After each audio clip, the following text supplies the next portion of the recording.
Well, the way he came about, that he was picked up in Shanghai by a Marine that he was kind of battered, hungry and everything, so he took him in to the billet to take care of him, and of course the officers didn't want him to keep a dog there, so he finally talked them into keeping him. So after a few months or so, then he became our mascot.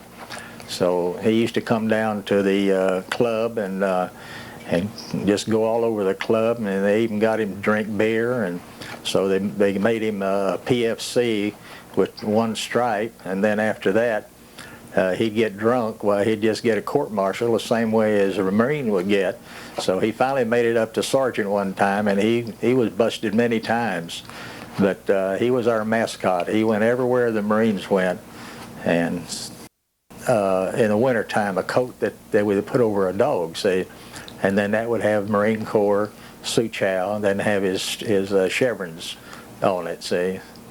So he had his own, and he had a rickshaw that he'd ride the rickshaw to the battalions and visit everybody, and then get in the rickshaw and go back down to the club.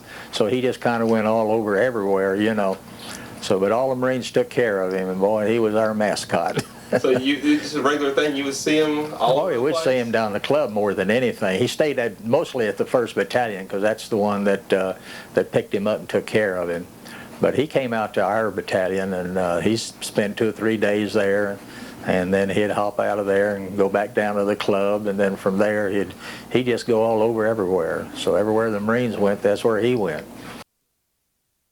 Yeah, when we evacuated Shanghai in November 1941, he went aboard the troop ship with us and went to the Philippine Islands. And so, of course, a week later the war started, and he went through the war, and he was bombed just like the rest of us, machine gun, and a whole world of things happening and everything. And then we all ended up, the Marines went over to Corregidor and set up beach defense, and then he went over to Corregidor. And then he went through all of the bombardment, the air raids, and everything else that we had. And then we surrendered. Then he went through the prison camp just like we did. And the Japanese wanted to shoot him, but they talked him into taking care of him and everything. Of course, it's a wonder, too, because a dog would stray into the camp, and these guys would pet him all day long, and then at night you hear a yip, yip, you know, and in the morning he'd be in a stew pot somewhere, you know. But he went through the war and everything, and so after the war was over with, he went back to the States and went to San Diego in the recruit place there, and that's where he died, and they have a monument for him there. And when we had our reunion 2 years ago, we went by there to see it and everything. So he was great, I'll tell you.